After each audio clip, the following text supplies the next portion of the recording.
लाडक्या बहिणींनो, लाडक्या ताईंनो, आजपासून 13वा हप्ता वाटप सुरुवात होणार आहे। तर फक्त ह्याच महिलांना हप्ता मिळणार आहे।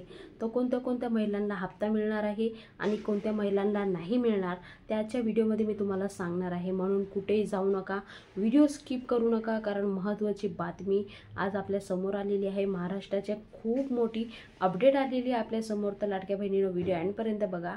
तर ज्या महिलांचं नाव रेशन कार्डमध्ये एका घरामधून 2 पेक्षाही जास्त महिला असेल तर तशा महिलांना लाडक्या बहिणींचा जो लाभ आहे तो मिळणार नाही। फक्त 2च महिलांचं एका रेशन कार्डवर नाव असेल तशाच महिलांना लाडक्या बहिणींचा लाभ मिळणार आहे।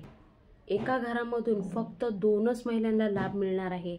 आता तुमच्या घरामध्ये फॉर एक्झाम्पल 5 जण असेल किंवा 3 जण असेल किंवा 4 जण असेल तर ह्या अशा महिलांना लाभ मिळणार नाही। तर ह्या 3 जणांचं किंवा 4 जणीचं किंवा 5 जणीचं जे फॉर्म होतं ते डायरेक्टली रद्द करून टाकत आहे सरकार।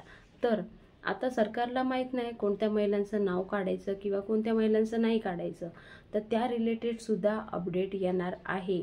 तर आपण सिलेक्ट करू शकतो की मला आणि माझ्या सूनला किंवा मला आणि माझ्या लेकीला हप्ता मिळायला पाहिजे। तर ह्या प्रकारे सुद्धा सिलेक्ट करू शकतो आपण। तर त्यासाठी काय प्रोसेस आहे ते सुद्धा मी तुम्हाला नेक्स्ट व्हिडिओमध्ये म्हणजे आज संध्याकाळी जे व्हिडिओ येईल त्यामध्ये मी तुम्हाला सांगणार आहे। तर ही होती लाडक्या बहिणींसाठी खूप मोठी महत्त्वाची गुड न्यूज। तर आजपासून 13वा हप्ता वाटप होणार आहे। तर लाडक्या बहिणींनो, आनंदाची बातमी तुमच्या समोर आलेली आहे। तर त्यासाठी आजचा व्हिडिओ महत्त्वाचा असल्यामुळे जास्तीत जास्त पुढे शेअर करा आणि सबस्क्राईब करायला विसरू नका। पुन्हा भेटूया नवीन व्हिडिओ संगती। तोपर्यंत बाय बाय, थँक्यू, जय हिंद।